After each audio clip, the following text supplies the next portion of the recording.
नमस्कार, सुजस बुलेटिन में आपका स्वागत है। मैं हूं आपके साथ अश्विनी सिरोही। एक नजर हेडलाइंस पर। राइजिंग राजस्थान इन्वेस्टमेंट समिट के तहत एजुकेशन प्री समिट का हुआ आयोजन। मुख्यमंत्री ने कहा, शिक्षा के ढांचे को और अधिक मजबूत करने में समिट का अहम योगदान। राज्य सरकार की पहली वर्षगांठ पर किसानों को मिलेंगी बड़ी सौगातें। मुख्यमंत्री ने कहा, जन कल्याणकारी योजनाएं आमजन के सशक्तिकरण की ओर महत्वपूर्ण कदम। प्रदेश में स्वास्थ्य सेवाओं का निरंतर किया जा रहा उन्नयन। 182 चिकित्सा संस्थानों में पीपीपी मोड पर जल्द उपलब्ध होगी हीमोडायलिसिस सुविधा। राइजिंग राजस्थान इन्वेस्टमेंट समिट के तहत आज जयपुर में एजुकेशन प्री समिट आयोजित की गई। इस शिक्षा सम्मेलन में मुख्यमंत्री श्री भजनलाल शर्मा ने मुख्य अतिथि और उप मुख्यमंत्री श्री प्रेमचंद बैरवा, सूचना प्रौद्योगिकी एवं संचार मंत्री कर्नल राज्यवर्धन राठौड़ और शिक्षा मंत्री श्री मदन दिलावर ने शिरकत की। समिट में शिक्षा क्षेत्र में नवाचार, डिजिटल तकनीकों का उपयोग और शिक्षा के क्षेत्र में निवेश की संभावनाओं पर गहन चर्चा की गई। इस अवसर पर मुख्यमंत्री ने अपने संबोधन में कहा कि शिक्षा हमारे समाज का प्रमुख आधार है।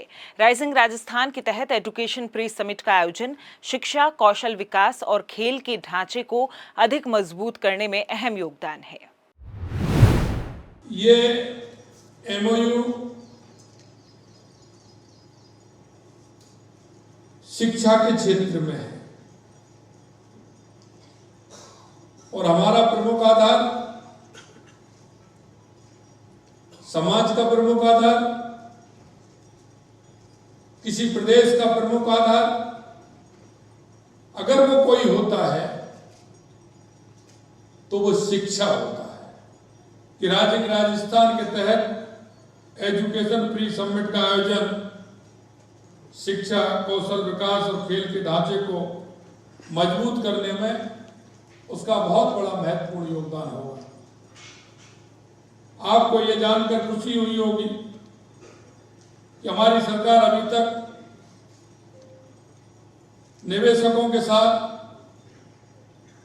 लगभग 18 लाख करोड़ रुपए के निवेश एमओयू कर चुकी है। इस अवसर पर मुख्यमंत्री ने कहा कि ये निवेश प्रदेश के विकास को नई ऊंचाइयां प्रदान करेगा, साथ ही रोजगार के नए अवसर सृजित होंगे। विकसित राजस्थान, सुखी एवं संपन्न राजस्थान का मार्ग भी प्रशस्त होगा। ये निवेश प्रदेश के विकास को नई ऊंचाई प्रदान करेगा और हमारे यहाँ रोजगार के अवसरों में बड़ी तादाद में सृजन होगा। ये विकसित राजस्थान, सुखी एवं संपन्न राजस्थान का मार्ग भी प्रशस्त करेगा।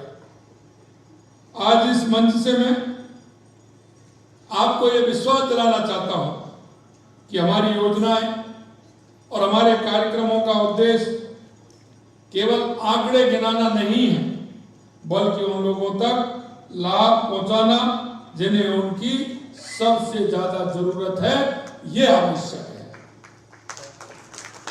प्रदेश में राष्ट्रीय शिक्षा नीति 2020 को लागू कर दिया गया है। माननीय देश के यशस्वी प्रधानमंत्री नरेंद्र मोदी जी की विकसित भारत की संकल्पना को साकार करने के लिए हम नई शिक्षा नीति के अनुरूप समावेशी और गुणवत्तापूर्ण शिक्षा उपलब्ध कराने के लिए कृत संकल्पित हैं। मुख्यमंत्री ने कहा कि राज्य सरकार का प्रयास है कि राज्य के हर विद्यार्थी को बराबरी का अवसर मिले। सभी के प्रयास से राजस्थान शिक्षा के क्षेत्र में नई ऊंचाइयां छुएगा। मुख्यमंत्री ने कहा कि राज्य सरकार ने प्रदेश के युवाओं को सरकारी और निजी क्षेत्र में नौकरियां देने का जो लक्ष्य रखा है, उसे पूरा किया जाएगा। हमने शिक्षा एवं कौशल विकास सहित अन्य क्षेत्रों में कई महत्वपूर्ण पहल की हैं। इन योजनाओं से राज्य के हर विद्यार्थी को, विशेषकर ग्रामीण क्षेत्रों में रहने वाले विद्यार्थियों को लाभ पहुंचे, शिक्षा में बराबरी का अवसर मिले, यही हमारा प्रयास है। आप सभी का सहयोग और समर्थन हमारे लिए बेहद महत्वपूर्ण है। मुझे विश्वास है कि हम सभी मिलकर इस राज्य को और यहाँ की शिक्षा पद्धति को नई ऊंचाइयों पर ले जाने में कामयाब होंगे। हमने 5 वर्षों में सरकारी क्षेत्र में 4 लाख एवं निजी क्षेत्र में 6 लाख युवाओं के लिए रोजगार के अवसर प्रदान करने का जो संकल्प लिया है, उसे इस समिट के माध्यम से हम निश्चित रूप से पूरा करने में सफल होंगे, ये मैं आपको विश्वास दिलाता हूँ। मुख्यमंत्री श्री भजनलाल शर्मा राज्य सरकार के कार्यकाल का 1 वर्ष पूरा होने के अवसर पर प्रदेश के किसानों को कई बड़ी सौगातें देने जा रहे हैं। उन्होंने जन कल्याणकारी योजनाओं की समीक्षा के लिए आयोजित बैठक में किसान कल्याण से जुड़ी योजनाओं की प्रगति और लाभ हस्तांतरण के बारे में जरूरी दिशा निर्देश दिए। श्री शर्मा ने कहा कि राज्य सरकार की जन कल्याणकारी योजनाएं सिर्फ योजनाएं नहीं, बल्कि आमजन के संपूर्ण सशक्तिकरण की ओर बढ़ाया गया महत्वपूर्ण कदम है। श्री शर्मा ने कहा कि राज्य सरकार अपनी प्रथम वर्षगांठ पर किसानों को बड़ी सौगातें देने के लिए प्रभावी तैयारी कर रही है।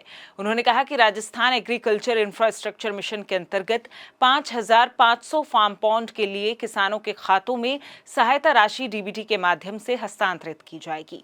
इसी प्रकार 2,000 किलोमीटर पाइपलाइन, 5,000 किसानों को तारबंदी के लिए सहायता प्रदान की जाएगी। राज्य सरकार नहरी क्षेत्र में 500 डिग्गियों, 1,000 किसानों को कृषि उपकरण सहायता और 2,000 वर्मी कंपोस्ट इकाइयों के लिए अनुदान सहायता प्रदान करेगी। गोवर्धन जैविक उर्वरक योजना के अंतर्गत 3,000 किसानों को गोवंश से जैविक खाद उत्पादन के लिए सहायता उपलब्ध करवाई जाएगी। मुख्यमंत्री ने बताया कि नमो ड्रोन दीदी योजना में 50 क्लस्टर्स विकसित किए जाएंगे। मुख्यमंत्री किसान सम्मान निधि की दूसरी किश्त भी किसानों को जारी की जाएगी। कुसुम योजना के माध्यम से सोलर पंप की स्थापना के लिए 15,000 किसानों को लाभान्वित भी किया जाएगा। सरकार द्वारा 15,000 किसानों को ड्रिप इरिगेशन के लिए वित्तीय सहायता डीबीटी के माध्यम से दी जाएगी। इसके साथ ही 1,000 लाभार्थियों को कृषि एवं अकृषि ऋण ब्याज अनुदान पर प्रदान किए जाएंगे। इस अवसर पर पशुपालकों को गोपाल क्रेडिट कार्ड वितरण के साथ साथ 1,000 नए डेयरी बूथों का आवंटन, 200 नए बल्क मिल्क कूलर्स की स्थापना और 1,000 नए दूध संकलन केंद्रों का उद्घाटन भी किया जाएगा।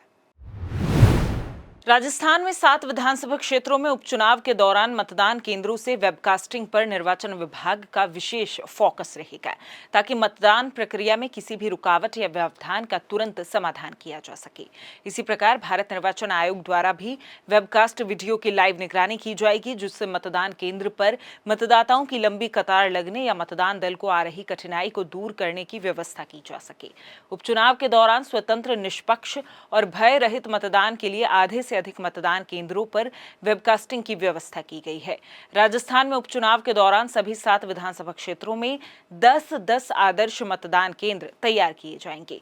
इन इको फ्रेंडली मतदान केंद्रों में प्लास्टिक से बनी किसी भी वस्तु का उपयोग नहीं होगा। राज्य सरकार प्रदेश भर में स्वास्थ्य सेवाओं का निरंतर उन्नयन सुनिश्चित कर रही है। बड़े शहरों के साथ साथ कस्बों और गांव ढाणी तक गुणवत्तापूर्ण स्वास्थ्य सेवाएं सुगमता के साथ मिले, इसके लिए विभिन्न स्वास्थ्य सेवाओं का दायरा लगातार बढ़ाया जा रहा है। इसी दृष्टि से प्रदेश में करीब 182 चिकित्सा संस्थानों पर डायलिसिस सुविधा चरणबद्ध रूप से उपलब्ध करवाई जा रही है। चिकित्सा एवं स्वास्थ्य विभाग की प्रमुख शासन सचिव श्रीमती गायत्री राठौड़ ने बताया कि प्रदेश में 352 पंचायत समिति मुख्यालय पर स्थित सामुदायिक स्वास्थ्य केंद्रों में हीमोडायलिसिस की सुविधा चरणबद्ध रूप से प्रारंभ करने की घोषणा की गई थी। इसके तहत प्रथम चरण में 50 या 50 से अधिक बेड के चिकित्सा संस्थानों में ये सुविधा शुरू की जा रही है। उन्होंने बताया कि 182 चिकित्सा संस्थानों में हीमोडायलिसिस सुविधा पीपीपी मोड पर शुरू किए जाने के लिए निविदा प्रक्रिया अंतिम चरण में है। तकनीकी और वित्तीय निविदा की प्रक्रिया पूरी कर ली गई है। जल्द ही शेष प्रक्रिया पूरी कर हीमोडायलिसिस की सुविधा प्रारंभ कर दी जाएगी। उधर जिला स्तरीय rising Shri Ganganagar investor meet 7 नवंबर को फोर्ट रजवाड़ा में आयोजित होगी। जिला कलेक्टर डॉक्टर मंजू ने आज कलेक्ट्रेट सभागार में आयोजित प्रेस कॉन्फ्रेंस में बताया कि निवेश को लेकर उद्यमियों में उत्साह है। जिला स्तरीय इन्वेस्टर मीट के लिए अभी तक 227 एमओयू के प्रस्ताव प्राप्त हुए हैं। इनसे 3,051 करोड़ रुपए से अधिक का निवेश आएगा और 5600 से अधिक लोगों को प्रत्यक्ष रोजगार और 8,000 से अधिक अप्रत्यक्ष रोजगार के अवसर सृजित होंगे। उन्होंने कहा कि राज्य सरकार की मंशा अनुसार ये मीट युवाओं को स्थानीय स्तर पर रोजगार प्रदान करने और जिले में निवेश बढ़ाने के लिए उपयोगी साबित होगी। जिला स्तरीय समिट के बाद भी राज्य स्तरीय समिट में एमओयू किए जा सकेंगे। जिस बुलेटिन में आज के लिए इतना ही। फिर होगी आपसे मुलाकात, तब तक के लिए नमस्कार।